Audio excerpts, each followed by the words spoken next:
ನಮಸ್ಕಾರ ಎಲ್ಲರಿಗೂ welcome back to my channel. ನಾನು ಪೂಜಾ. ಸೊ ಫ್ರೆಂಡ್ಸ್, ಎಲ್ಲರೂ ಕೂಡ GDS ನ ಅಪ್ಡೇಟ್ ಅನ್ನ ನೀಡಿ ಮೇಡಮ್, ಮೆರಿಟ್ ಲಿಸ್ಟ್ ಯಾವಾಗ ಬರುತ್ತೆ ಅಂತ ತುಂಬಾ ಜನ ಮೆಸೇಜ್ ಅನ್ನ ಕೇಳ್ತಾ ಇದ್ದೀರಾ ಫ್ರೆಂಡ್ಸ್. ಮೆಸೇಜ್ ನಲ್ಲಿ ಕೇಳ್ತಾ ಇದ್ದೀರಾ ಫ್ರೆಂಡ್ಸ್, ಹಾಯ್ ನಿಮ್ಮ ಕಟ್ ಆಫ್ ಎಷ್ಟು ನಿಲ್ಲತ್ತೆ ಪ್ಲೀಸ್ ಹೇಳಿ ಅಂತ ಹೇಳ್ತಾ ಇದ್ದೀರಾ. ಸೊ ಹಾಗಾಗಿನೇ ಈ ಒಂದು ವಿಡಿಯೋದಲ್ಲಿ ನಿಮ್ಮ ಒಂದು GDS ಥರ್ಡ್ ಮೆರಿಟ್ ಲಿಸ್ಟ್ ನ ಡೇಟ್ ಅನ್ನ ಕನ್ಫರ್ಮ್ ಮಾಡಿದ್ದಾರೆ ಫ್ರೆಂಡ್ಸ್. ಹಾಗಿದ್ರೆ ಅದು ಯಾವ ಡೇಟ್ ಆಗಿದೆ, ಹಾಗೆ ನಿಮ್ಮ ಕಟ್ ಆಫ್ ಎಷ್ಟು ನಿಲ್ಬಹುದು, ಇದ್ರ ಬಗ್ಗೆ ಡೀಟೇಲ್ ಆಗಿ ಇದೇ ಒಂದು ವಿಡಿಯೋದಲ್ಲಿ ಎಕ್ಸ್ಪ್ಲೇನ್ ಮಾಡ್ತೀನಿ. ಹಾಗಾಗಿ ವಿಡಿಯೋನ ಕೊನೆವರೆಗೂ ನೋಡಿ. ಮತ್ತೆ ಯಾರು ಚಾನೆಲ್ನ ಸಬ್ಸ್ಕ್ರೈಬ್ ಮಾಡ್ಕೊಂಡಿಲ್ಲ ಪ್ಲೀಸ್ ಸಬ್ಸ್ಕ್ರೈಬ್ ಮಾಡ್ಕೊಂಡು ನೋಡ್ತಾ ಇರಿ. ಈ ಒಂದು ಚಾನೆಲ್ನಲ್ಲಿ ನಿಮಗೆ ಎಲ್ಲ ತರಹದ ಮಾಹಿತಿಗಳ ವಿಡಿಯೋಸ್ಗಳು ಸಿಗುತ್ತೆ ಅಂತ ಹೇಳ್ತಾ ಬನ್ನಿ ವಿಡಿಯೋನ ಸ್ಟಾರ್ಟ್ ಮಾಡೋಣ. ಗೊತ್ತೇ ಇರುವ ಹಾಗೆ ಫಸ್ಟ್ ಮೆರಿಟ್ ಲಿಸ್ಟ್ ಅನ್ನ ಬಿಟ್ಟಿದ್ದಾರೆ, ಸೆಕೆಂಡ್ ಮೆರಿಟ್ ಲಿಸ್ಟ್ ಕೂಡ ಆಲ್ರೆಡಿ ಬಿಟ್ಟಿದ್ದಾರೆ. ಸೊ 28,740 ಪೋಸ್ಟ್ಗಳನ್ನ ನಮ್ಮ ಒಂದು GDS ನ ರಿಕ್ರೂಟ್ಮೆಂಟ್ ಆಗಿತ್ತು ಫ್ರೆಂಡ್ಸ್. ಅದರಲ್ಲಿ ನಮ್ಮ ಕರ್ನಾಟಕಕ್ಕೆ 1020 ಪೋಸ್ಟ್ಗಳನ್ನ ಸೆಲೆಕ್ಟ್ ಮಾಡಿದ್ರು. ಹಾಗಿದ್ರೆ ನಿಮಗೆ ಒಂದು ಡೌಟ್ ಇತ್ತು, ಫಸ್ಟ್ ಮೆರಿಟ್ ಲಿಸ್ಟ್ ನಲ್ಲಿ 1020 ಪೋಸ್ಟ್ಗಳಿಗೆ ಸೆಲೆಕ್ಟ್ ಮಾಡಿದ್ದಾರೆ ಅಂತ ಅಂದ್ರೆ ಮತ್ತೆ ಮೆರಿಟ್ ಲಿಸ್ಟ್ಗಳನ್ನ ಬಿಡಲ್ವಾ ಅಂತ ಹೇಳಿ. ಆದರೆ ಸೆಕೆಂಡ್ ಮೆರಿಟ್ ಲಿಸ್ಟ್ ಅನ್ನ ಬಿಟ್ಟಿದ್ದಾರೆ. ಅದರಲ್ಲಿಯೂ ಕೂಡ 500+ ವೇಕೆನ್ಸಿಗಳು ಖಾಲಿ ಇದ್ವು ಫ್ರೆಂಡ್. ಥರ್ಡ್ ಮೆರಿಟ್ ಲಿಸ್ಟ್ ನಲ್ಲಿಯೂ ಕೂಡ ಪೋಸ್ಟ್ಗಳು ಖಾಲಿ ಇರುತ್ತೆ. ಅದಕ್ಕೆ ರಿಲೇಟೆಡ್ ಅಂತ ಒಂದು ನೋಟಿಫಿಕೇಶನ್ ಅನ್ನ GDS ನವರೇ ರಿಲೀಸ್ ಮಾಡ್ತಾರೆ. ಸೊ ಆ ಒಂದು ಅಪ್ಡೇಟ್ ಬಂದಾಗ ನಿಮಗೆ ನಾನು ಖಂಡಿತವಾಗ್ಲೂ ತಿಳಿಸ್ತೀನಿ. ಆದರೆ ಚಾನೆಲ್ನ ಸಬ್ಸ್ಕ್ರೈಬ್ ಮಾಡ್ಕೊಂಡಿದ್ರೆ ಮಾತ್ರ ಆ ಅಪ್ಡೇಟ್ ನಿಮ್ಮವರೆಗೆ ಬಂದು ತಲುಪತ್ತೆ.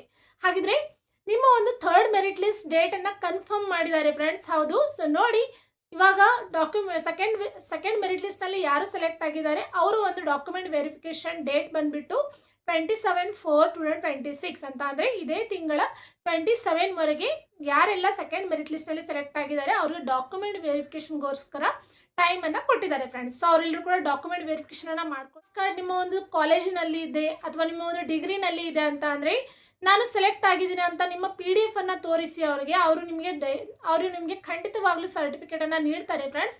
ಹಾಗಾಗಿನೇ ಹೇಳ್ತಾ ಇದ್ದೀನಿ, ನಿಮ್ಮ ಒಂದು ಒರಿಜಿನಲ್ ಕಾಪಿಯನ್ನೇ ತೆಗೆದುಕೊಂಡು ಹೋಗಿ ಡಾಕ್ಯುಮೆಂಟ್ ವೆರಿಫಿಕೇಶನ್ ನಲ್ಲಿ ಸಬ್ಮಿಟ್ ಮಾಡಿ. ಒಂದು ವೇಳೆ ನೀವು ಡಾಕ್ಯುಮೆಂಟ್ ವೆರಿಫಿಕೇಶನ್ ನಲ್ಲಿ ನಿಮ್ಮ ಒಂದು ಒರಿಜಿನಲ್ ಕಾಪಿಯನ್ನು ಸಬ್ಮಿಟ್ ಮಾಡಿಲ್ಲ ಅಂತ ಅಂದರೆ ಅವರು ನಿಮಗೆ ರಿಜೆಕ್ಟ್ ಅಂತ ಹೇಳಿ ನಿಮ್ಮ ಒಂದು ಫಾರ್ಮ್ನಲ್ಲಿ ಬರೆದು ಕೊಡ್ತಾರೆ. ಅದಾದ ನಂತರ ನಿಮಗೆ ಯಾವುದೇ ತರಹದ ಚಾನ್ಸಸ್ ಮುಂದೆ ಸಿಗೋದಿಲ್ಲ. ಥರ್ಡ್ ಮೆರಿಟ್ ಲಿಸ್ಟ್ನಲ್ಲಿಯೂ ಸಿಗೋದಿಲ್ಲ, ಫೋರ್ತ್ ಮೆರಿಟ್ ಲಿಸ್ಟ್ನಲ್ಲಿಯೂ ಸಿಗೋದಿಲ್ಲ ಫ್ರೆಂಡ್ಸ್. ಹಾಗಾಗಿನೇ ಇವತ್ತೇ ಯಾರೆಲ್ಲ ಆ ಒಂದು ಡೌಟಿಂದ ಇದ್ದೀರಾ, ಸೊ ನೀವು ಹೋಗಿ ನಿಮ್ಮ ಒಂದು ಕಾಲೇಜಿನಲ್ಲಿ ಅಥವಾ ಸ್ಕೂಲ್ನಲ್ಲಿ ಕೇಳಿ ಸರ್ಟಿಫಿಕೇಟನ್ನು ಪಡೀರಿ ಫ್ರೆಂಡ್ಸ್. ಹಾಗಿದ್ರೆ ಮತ್ತೆ ಪ್ರಶ್ನೆನ ಕೇಳ್ತಾ ಇದ್ದೀರಾ, ಸೆಕೆಂಡ್ ಮೆರಿಟ್ ಲಿಸ್ಟ್ನಲ್ಲಿ ಸೆಲೆಕ್ಟ್ ಆದವರು, ಮೇಡಮ್ ನನ್ನ ಹೆಸರು ಒಂದು ಚೇಂಜ್ ಇದೆ ಆಧಾರ್ ಕಾರ್ಡ್ನಲ್ಲಿ, ನಾನು ಅಪ್ಲಿಕೇಶನ್ ಹಾಕುವಾಗ ಚೇಂಜ್ ಆಗಿ ಕೊಟ್ಟಿದ್ದೀನಿ, ಏನಾದರೂ ಪ್ರಾಬ್ಲಮ್ ಆಗುತ್ತಾ ಅಂತ ಕೇಳ್ತಾ ಇದ್ದೀರಾ.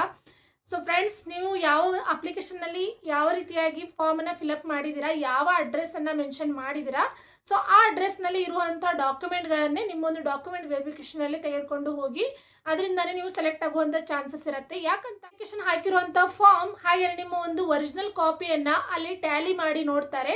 ಸೊ ಅದರಲ್ಲಿ ಮತ್ತು ಇದರಲ್ಲಿ ಕರೆಕ್ಟಾಗಿ ನಿಮ್ಮ ಒಂದು ಅಡ್ರೆಸ್ ಪ್ರೂಫ್ ಇದ್ದರೆ ನೀವು ಸೆಲೆಕ್ಟ್ ಆಗ್ತೀರಾ. ಇಲ್ಲ ಅಂತ ಅಂದರೆ ಅವರು ಒಂದೇ ಒಂದು ಸ್ಪೆಲ್ಲಿಂಗ್ ರಾಂಗ್ ಇದ್ರೂ ಕೂಡ ನೀವು ರಿಜೆಕ್ಟ್ ಆಗುವಂಥ ಚಾನ್ಸಸ್ ಇರುತ್ತೆ ಫ್ರೆಂಡ್ಸ್. ಹಾಗಾಗಿನೇ ಹೇಳ್ತಾ ಇದ್ದೀನಿ, ಯಾರು ಕೂಡ ಭಯ ಪಡಲಿಕ್ಕೆ ಹೋಗಬೇಡಿ, ಚಾನ್ಸ್ ತಗೊಳ್ಳಿ, ಹೋಗಿ ಡಾಕ್ಯುಮೆಂಟ್ ವೆರಿಫಿಕೇಶನ್ ಅನ್ನ ಮಾಡ್ಕೊಳ್ಳಿ. ತುಂಬ ಜನರಿಗೆ ಪ್ರಶ್ನೆ ಇದೆ, ಥರ್ಡ್ ಮೆರಿಟ್ ಲಿಸ್ಟ್ ಯಾವಾಗ ಬರುತ್ತೆ ಮೇಡಮ್ ಅಂತ ಹೇಳಿ. ಸೊ 27 ಲಾಸ್ಟ್ ಡೇಟ್ ಆಗಿದೆ ಫ್ರೆಂಡ್ಸ್. 27 ಅಂತ ಅಂದರೆ 10 ದಿನ ಅಂತ ಇಟ್ಕೊಳ್ಳಿ, ಫಸ್ಟ್ ವೀಕ್ ಅಂತ ಇಟ್ಕೊಳ್ಳಿ. ಫಸ್ಟ್ ವೀಕ್ ಅಂತ ಅಂದರೆ 1 to 10 ಅಂತ ಆಗತ್ತೆ. ಆದರೆ ನಿಮ್ಮ ಒಂದು ಥರ್ಡ್ ಮೆರಿಟ್ ಲಿಸ್ಟ್ ಬರೋದು May 15 ಒಳಗಡೆ ನಿಮ್ಮ ಒಂದು ಥರ್ಡ್ ಮೆರಿಟ್ ಲಿಸ್ಟ್ ಬರುತ್ತೆ ಫ್ರೆಂಡ್ಸ್. ಯಾಕೆ ಹೀಗೆ ಅಂತ ಅಂದರೆ 27 ಲಾಸ್ಟ್ ಡೇಟ್ ಆಗಿರೋದ್ರಿಂದ ಮತ್ತೆ ಎಲ್ಲಿ ಪೋಸ್ಟ್ಗಳು ಖಾಲಿ ಇವೆ, ಎಷ್ಟು ರಿಜೆಕ್ಟ್ ಆಗಿದ್ದಾರೆ, ಎಲ್ಲಿ ಟ್ರಾನ್ಸ್ಫರ್ ಇದೆ, ಇದನ್ನೆಲ್ಲ ಕ್ಯಾಲ್ಕುಲೇಟ್ ಮಾಡಿ GDSನವರು ನಿಮಗೆ ಥರ್ಡ್ ಮೆರಿಟ್ ಲಿಸ್ಟನ್ನು ಬಿಡ್ತಾರೆ ಫ್ರೆಂಡ್ಸ್. ಹಾಗಾಗಿ ಹೇಳ್ತಾ ಇದ್ದೀನಿ, ನಿಮ್ಮ ಥರ್ಡ್ ಮೆರಿಟ್ ಲಿಸ್ಟ್ ಮೇ ತಿಂಗಳ 15 ಒಳಗಡೆನೆ ಬರುತ್ತೆ. ಅದಕ್ಕೆ ಮುಂದೆ ಏನು ಹೋಗೋದು, GDS ಡಿಪಾರ್ಟ್ಮೆಂಟ್ ಅವರ ಕೆಲಸ ಬೇಗ ಮುಗಿದ್ರೆ ಅವರು 10 to 15 ಒಳಗಡೆನೂ ಕೂಡ ನಿಮ್ಮ ರಿಸಲ್ಟ್ ಅನ್ನೋದು ಬರ್ಬೋದು ಫ್ರೆಂಡ್ಸ್. ಹಾಗಾಗಿನೇ ಹೇಳ್ತಾ ಇದ್ದೀನಿ, ಯಾರು 95 ಇದ್ದೀರಾ, 96 ಇದ್ದೀರಾ, ಯಾರೆಲ್ಲ ಮೆಸೇಜ್ನಲ್ಲಿ ಹೇಳ್ತಾ ಇದ್ದೀರಾ, ಸೊ ಪ್ಲೀಸ್ ನೀವೆಲ್ಲರೂ ಕೂಡ ಡಾಕ್ಯುಮೆಂಟ್ಗಳನ್ನ ಕರೆಕ್ಟಾಗಿ ಇಟ್ಕೊಳ್ಳಿ. ನಿಮ್ಮ ಡಾಕ್ಯುಮೆಂಟ್ಗಳನ್ನ ರೆಡಿ ಮಾಡಿ ಇಟ್ಕೊಳ್ಳಿ. ಮೇನ್ ಆಗಿ ಮೆಡಿಕಲ್ ಸರ್ಟಿಫಿಕೇಟನ್ನು ರೆಡಿ ಮಾಡಿ ಇಟ್ಕೊಳ್ಳಿ. ಕಂಪ್ಯೂಟರ್ ಸರ್ಟಿಫಿಕೇಟ್ ಇಲ್ಲದೆ ಇದ್ರೂ ನಡೆಯುತ್ತೆ, ಪ್ಲೀಸ್ ಮೆಡಿಕಲ್ ಸರ್ಟಿಫಿಕೇಟನ್ನು ಇಟ್ಕೊಳ್ಳಿ ಫ್ರೆಂಡ್ಸ್. ಸೊ ಎಲ್ಲ ಡಾಕ್ಯುಮೆಂಟ್ಗಳನ್ನು ಇಟ್ಕೊಂಡು ಯಾವ ಎಲ್ಲ ಇಂಪಾರ್ಟೆಂಟ್ ಡಾಕ್ಯುಮೆಂಟ್ಗಳಿವೆ ಅಂತ ಹೇಳಿ ನಿನ್ನೆ ಒಂದು ವಿಡಿಯೋನ ಮಾಡಿದ್ದೀನಿ.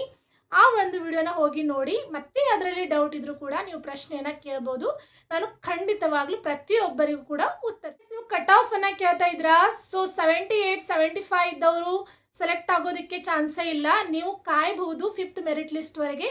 5th ಮೆರಿಟ್ ಲಿಸ್ಟ್ನಲ್ಲಿ ಒಂದು ವೇಳೆ ಪೋಸ್ಟ್ಗಳು ಖಾಲಿ ಇವೆ, ಟ್ರಾನ್ಸ್ಫರ್ ಕೂಡ ಮಾಡಿದ್ದಾರೆ. ಸೊ ಟ್ರಾನ್ಸ್ಪರೆನ್ಸಿಯನ್ನು ಕೊಟ್ಟು ಕೂಡ ಪೋಸ್ಟ್ಗಳು ಖಾಲಿ ಇವೆ ಅಂತ ಅಂದರೆ 5th ಮೆರಿಟ್ ಲಿಸ್ಟ್ನಲ್ಲಿ ನೀವು ಸೆಲೆಕ್ಟ್ ಆಗುವಂಥ ಚಾನ್ಸಸ್ ಇರುತ್ತೆ ಫ್ರೆಂಡ್ಸ್. ಹಾಗಾಗಿನೇ ಹೇಳ್ತಾ ಇದ್ದೀನಿ, ಯಾರು 90 ಮೇಲೆ ಇದ್ದೀರಾ ಈ 3rd ಮೆರಿಟ್ ಲಿಸ್ಟ್ನಲ್ಲಿ ನೀವು ಸೆಲೆಕ್ಟ್ ಆಗುವಂಥ ಚಾನ್ಸಸ್ ಇರುತ್ತೆ. ನೀವು ಡಾಕ್ಯುಮೆಂಟ್ಗಳನ್ನ ಕರೆಕ್ಟಾಗಿ ಇಟ್ಕೊಳ್ಳಿ. ಎಲ್ಲ ತರಹದ ಕ್ಲಾರಿಟಿ ಕೂಡ ಸಿಕ್ಕಿದೆ ಅಂತ ಅನ್ಕೋತೀನಿ. ಸೊ ಈ ವಿಡಿಯೋ ನಿಮಗೆ ಇನ್ಫಾರ್ಮೇಟಿವ್ ಅಂತ ಅನ್ಸಿದ್ರೆ ಪ್ಲೀಸ್ ಚಾನಲ್ನ ಸಬ್ಸ್ಕ್ರೈಬ್ ಮಾಡ್ಕೊಂಡಿರಿ, ಮತ್ತೆ ಪಕ್ಕದಲ್ಲಿಂದ ಬೆಲ್ ಐಕಾನನ್ನು ಕ್ಲಿಕ್ ಮಾಡೋದಕ್ಕೆ ಮರಿಬೇಡಿ ಫ್ರೆಂಡ್ಸ್. ಈ ಒಂದು ಚಾನಲ್ನಲ್ಲಿ ನಿಮಗೆ ಎಲ್ಲ ತರಹದ ಮಾಹಿತಿಗಳ ವಿಡಿಯೋಸ್ಗಳು ಸಿಗುತ್ತೆ ಅಂತ ಹೇಳ್ತಾ ಮುಂದೆ ಸಿಗೋಣ. ಅಲ್ಲಿವರೆಗೂ ಬಾಯ್.